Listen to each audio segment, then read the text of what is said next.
Akong pangutana pastor, kining tibuok timang atong gisgutan karon wala jud kay supakon ani pastor bisan asa imo giniuyon ang tanan. So kining tima mga igsoon mga higala, uyon ko aning tima, pero unsang pagtuuha ug unsang sugua. Mao na akong giingon ganina. So sa pagtuo pastor nga adunay buhat, dili pud ka mosupak.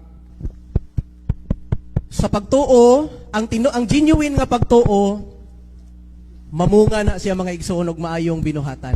Dili ko supak ana, pero nay mga dili genuine nga pagtuo, sumala pa ni Santiago. Salamat pastor. Sige. So kay dili man ka supak basta genuine nga pagtuo dunay bunga. Unya ang atong tema nga mao ang pagtuman sa sugo sa Dios. Dili pud ka supak nga ang dunay pagtuo nga bunga, mga maayong binuhatan mao nang pagtuman sa sugo. Okay, salamat. So kay dili man ka mo supak ani pastor, uyon ka ani nga maong pagtuo nga dunay bunga, nga ang bunga moong binuhatan, unya ang bunga nga binuhatan mao ang pagtuman sa sugo sa Dios. Uyon. Okay, salamat. Kining kasuguan pastor nga nalangkob diha sa gugma nga gi-enumerate ni Pablo nga kabahin sa napulo ka sugo, uyon po kaani nga kini siya kabahin sa kaluwasan kay naglangkob man siya sa gugma nga mo ang pagtuman sa sugo sa Dios o kini sugo mo ang napulo ka sugo. Uyon ko nga pero dili man napulo na kasugo diha ang mabasa nato, no? Pero ningon ang kasuguan nga nagingon dili ang napulo kasugo nga nagingon kundi ang kasuguan nga nagingon ayaw pagpatayo pagpanapaw naglangkob na sa maong gugma ug uyon ko ana. Okay. Kung nahigugma ka dili ka mo patay, kung nahigugma ka sa imong isig ka tawo, di nimo siya panapawan, di nimo kaibgan ng iyang asawa. Uyon ko na mga igsoon kung nahigugma kasi mo isig katao. Okay. So dili pud ka mo supak pastor nga kanang pag-ingon nga dili man napaw na sa napulo ka sugo. Naa. Okay. So kay naa man sa napulo ka sugo, dili na pud nimo supakon nga ang giingon ni Pablo di ay nga bahin sa napulo ka sugo, mo di siya ang naa sa gugma. Pero dili na napulo ka sugo ang giingon ni Pablo. Pero uyon ka nga bahin siya sa napulo ka sugo. Bahin siya sa napulo ka sugo. Salamat. So kay bahin man sa napulo ka sugo, but bang pasabot nga wala matuman ni Pablo ang tibuok napulo ka sugo kay bahin lang iyang gisulti? Natuman ni Pablo mga igsoon mga higala. Okay, salamat. Kay gituman man ni Pablo, wala po'y supak kung ato ning tumanon ang napulo ka sugo. Ang palihog og usab daw pastor. Okay, gituman man ni Pablo, ug matud nimo nga gituman na ni Pablo. Wala ba po tay supak na ato po ning tumanon ang napulo ka sugo kay gituman man ni Pablo? Ang napulo ka sugo mga igsoon, matuman na siya diha sa gugma. So dili ko musupak ana diha sa gugma. Walay balaod nga kuan diha sa gugma. Okay, salamat. So kay wala may masupak diha sa gugma, unya uyunan nimo nga tumanon siya, usa sa napulo ka sugo nag-ingon nga hinumduman mo ang adlaw nga pahulay aron sa pagtuman ini. Ato ba ni siyang gituman aron nga ma-prove nato nga nahigugma ta sa Dios ug sa atong isig ka tawo kay si Pablo day nagtuman man day siya ani. Ang kanang adlaw ipapahulay mga igsoon ug mga higala kana siya nga butang ug katong actually ang kanang gisaysay ni Pablo diha ang naa diha sa gugma makatuman ka sa kining niang mga binuhatan, no? Pero ang kanang gitawag og kining niang ang katong logyod, ang katong kang Moses gyud mga igsoon mga higala, wa tay apil nga mga hintil ana. Okay. Kini bang gisulti ni Pablo sa Roma 13? Kabahin man is napulo ka sugo. Kung wala tay apil nganong gisulti man ni Pablo nga naa man is napulo ka sugo? Okay, basahon ako. 2 sa Roma. Kay pinaagi sa ang tanan nga nakasala nga ilalom sa balaod pinaagi sa og hukman pinaagi sa balaod kay dili pinaagi sa pagpamati sa balaod nga ang tao mahimong matarong atubangan sa Dios kun dili sa pagbuhat sa gisugo sa balaod. Ang mga dili Hudyo wala mailalom sa balaod apan kun sa kinaugalingon paningkamot magbuhat sa gisugo sa balaod kana nahimong balaod kaniya bisan tuod wa siya mailalom sa balaod. Kung kita nga mga hintil nagtuman ta sa kining niang adlaw ipapahulay sa mga Hudyo kana nahimong balaod kanimo. Pero kung dili ka motuman wa ka mailalom anang balaura. Okay. Sa maong bersikulong imong gigamit pastor, katong dili motuman aning balaura. Laglagon o luwason? Laglagon. Okay. So kay laglagon man, wala ba ta mahadlok nga maapil tas kalaglagan kay wa man ta motuman aning suguwa? Atong basahon ang kalaglagan. Atong basahon ang kalaglagan. Dili man ko supak ana. Apan ang mga talawan, ang mga wala magtuo, ang mga malaway, ang mga mamumuno, ang mga makighilawason, ang mga salamangkiro, ang mga nagsimbag Diyos o ang tanang bakakon itambog sa linaw nga kalayo o asoptre nga mao ang ikaduhang kamatayon. O wala ma-mention dito mga igsoon, ang wala magtuman sa loy papahulay, ang mga ningkaon og baboy, itambog og apil. Okay, sunod pangutana pastor.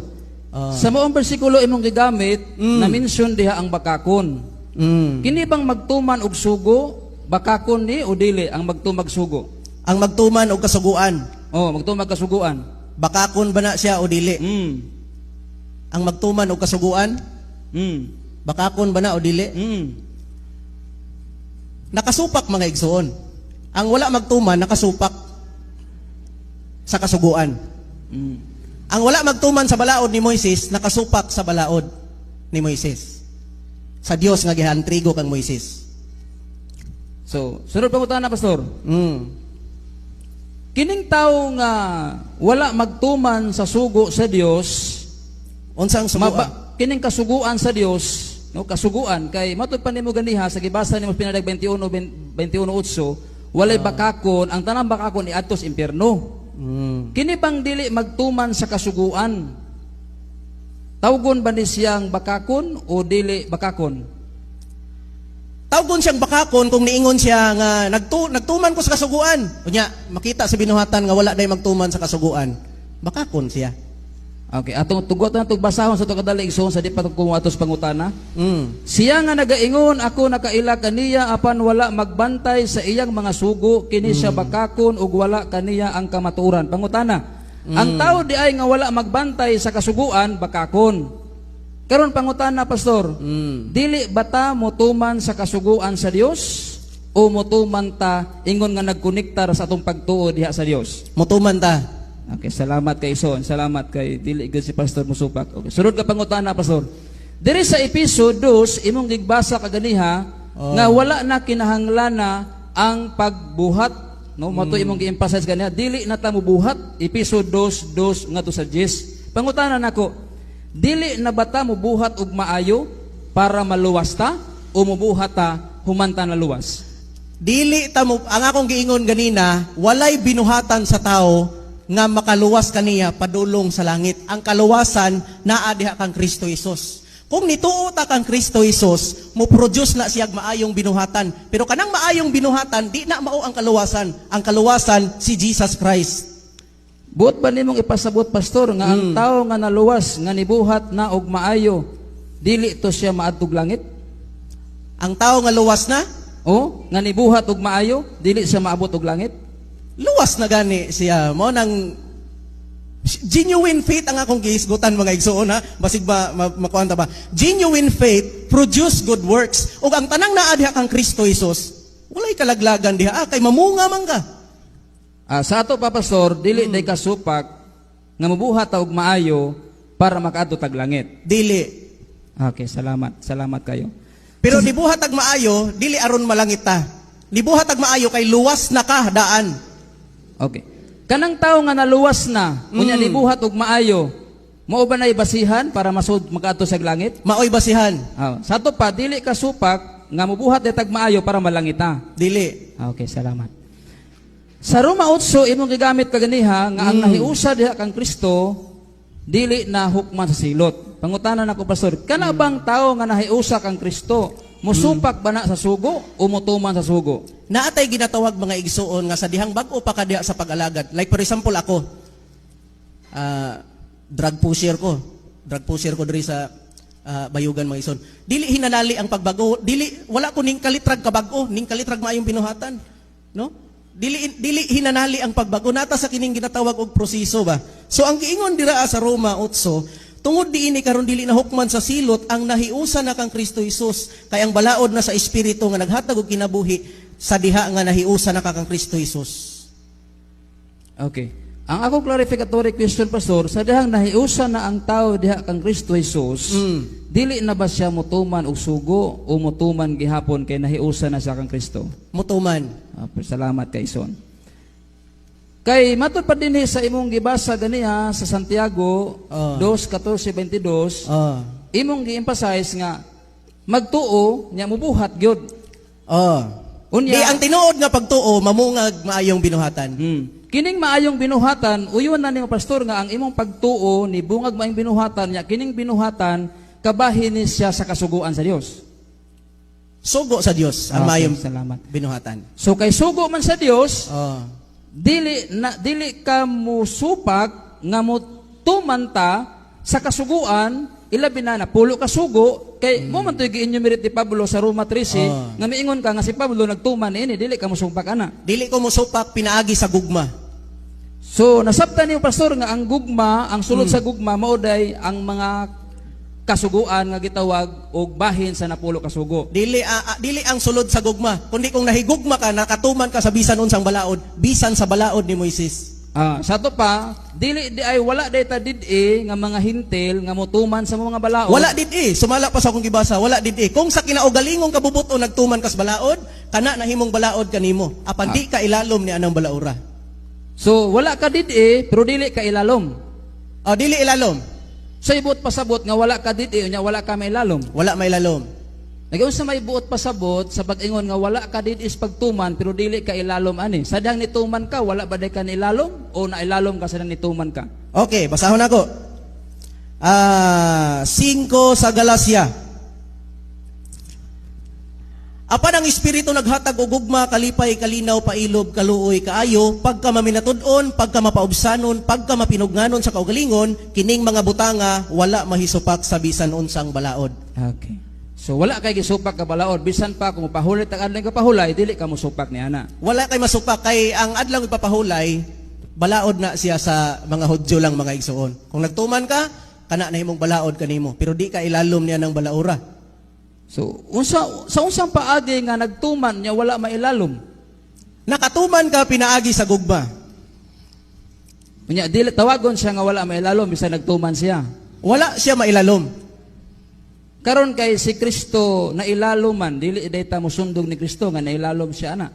Si Kristo kay Hudyo man, ilalom siya natong balaura. Samtang naglakaw si Kristo Jesus din hiniining kalibutanga, ilalom siya atong balaura mga igsoon, mga higala. So kay si Kristo nga atong manluluwas na ilaloman sa moong balaod. Ang pangutana pastor, kita nga iyahang luwason dili basab ta magpailalom. Akong gibasa ganina mga igsoon, kita nga mga dili Hudyo, wala mailalom sa maong balaod. Kung sa kinaugalingon, nagtuman ka sa maong balaod, kana nahimong balaod kanimo. Pero ang kaluwasan, wala man diha, naaman kan Jesus Christ. Wala tay buhaton. Sa to pa, si Kristo nga nailalom sa balaod, nahimong manluluwas sa wala mailalom sa balaod. Asa man ito makaplagan nga bersikulo, pastor, nga si basahon ako. Kristo manluluwas sa wala mailalom sa balaod. Basahon ako. Busa ayaw ninyo itugot nga may magsaway kaninyo mahitungod sa mga pagkaon o ilimnon o mahitungod sa mga adlaw nga balaan o sa kasaulugan sa mga bagong bulan o bahin sa adlaw ng igpapahulay.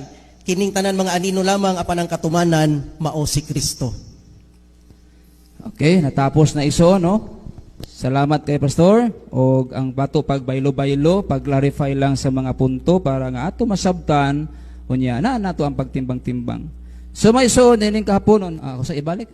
Proceed ako. Sige, pwede ta madugay. Okay, proceed ta mga iso, no?